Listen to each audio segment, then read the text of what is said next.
Bonjour à toutes et à tous, j'espère que vous allez bien. Aujourd'hui, vidéo sur l'anxiété et le système vestibulaire.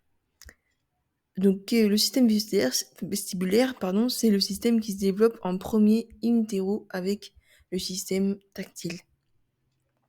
Il communique avec les autres sens, donc visuel, proprioceptif, tactile, olfactif, et il te permet de t'orienter, de repérer face à la gravité, de stabiliser ta tête et ta vision lorsque tu bouges, donc lors des mouvements d'accélération, de changement de direction. Ça te permet de te stabiliser en cas de perte d'équilibre. C'est pour lui hyper important. Les réflexes primitifs sont activés grâce à des détections sensorielles. Comme je l'ai expliqué dans une précédente vidéo, le système vestibulaire, il active entre autres plusieurs réflexes, comme le réflexe de Moro, qu'on retrouve beaucoup dans les cas d'anxiété, dépression également, réflexe tonique labyrinthique, lié beaucoup à l'équilibre, réflexe tonique symétrique du cou, donc là plus en droite, en flexion aussi extension, et réflexe tonique asymétrique du cou, là plutôt en droite-gauche, donc c'est le mouvement de l'archer. Donc c'est plutôt, il s'active le système vestibulaire, le réflexe s'active selon la position de la tête, donc selon la position du système vestibulaire. Intégrer les réflexes va aussi te permettre la bonne organisation des fonctions pour l'équilibre.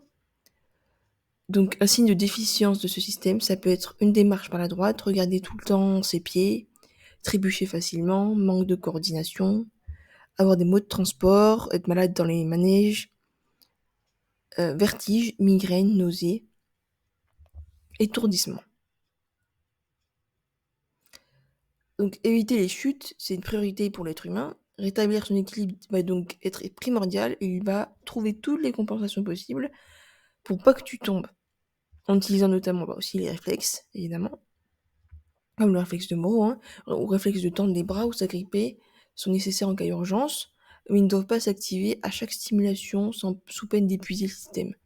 Par exemple, si à chaque fois que tu mets ta tête en arrière, tu as envie d'agripper quelque chose ou tu as ton réflexe de Moro qui s'active, ça va épuiser ton système, alors que tu n'en as pas besoin.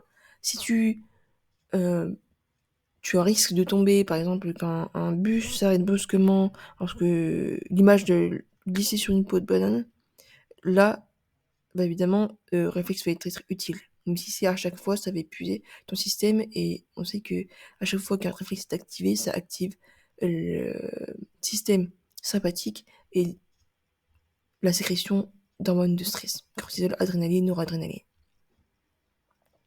Le lien avec l'anxiété, l'anxiété chronique, les hormones, donc réponse sympathique chronique face à un danger. Si ton système vestibulaire il s'active à chaque fois en réaction automatique, alors c'est comme s'il y avait un danger, épuisement. Et tu vas venir compenser. Et quand il y a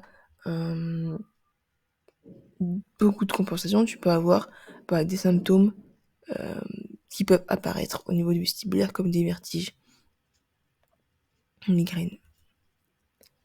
Et ça marche pour tous les systèmes. Si tous tes sens activent des réactions qui sont pas nécessaires au quotidien, ton système va être en PLS tous les jours. Donc ça va accentuer ta fatigue, et fenêtre de tolérance au stress qui va diminuer. Donc quand ça va être très bas de tolérance au stress. De plus, une déficience vestibulaire, ça t'empêche aussi de vivre certaines choses. Ça va impacter ta qualité de vie. Par exemple, tu ne peux pas aller dans certains endroits, l'interaction sociale diminue. On sait à quel point les interactions sociales sont importantes pour activer les nerfs vagues sociales, engagement social, rentrer dans ta zone verte. Et le travail, ça peut être plus difficile. Tu peux peut-être perdre ton travail et donc des moyens financiers. Donc ici, je t'ai mis quelques études sur le rôle du système vestibulaire dans l'anxiété. Il y a aussi le cervelet également. Dans l'anxiété aussi, la dépression. Et autres causes de vertige qui sont oubliées ou de problèmes au niveau vestibulaire, ce sont les déclencheurs émotionnels. Un stress émotionnel qui peut aller déclencher ces vertiges. Et aussi des déclencheurs immunitaires comme des virus ou des bactéries. Et donc, le type de cause donc de vertige dont j'ai parlé avant, c'est plus système vestibulaire au niveau positionnel, donc au niveau de la position de la tête. Mais il y a aussi d'autres causes comme les émotions et le système immunitaire. Et souvent, tu peux travailler ton système vestibulaire, mais si c'est une des causes ici, ça ne va pas améliorer les symptômes. Et en description, du coup, je t'offre un programme sur cette semaine pour sécuriser ton système vestibulaire. Donc, on va travailler sur les capacités vestibulaires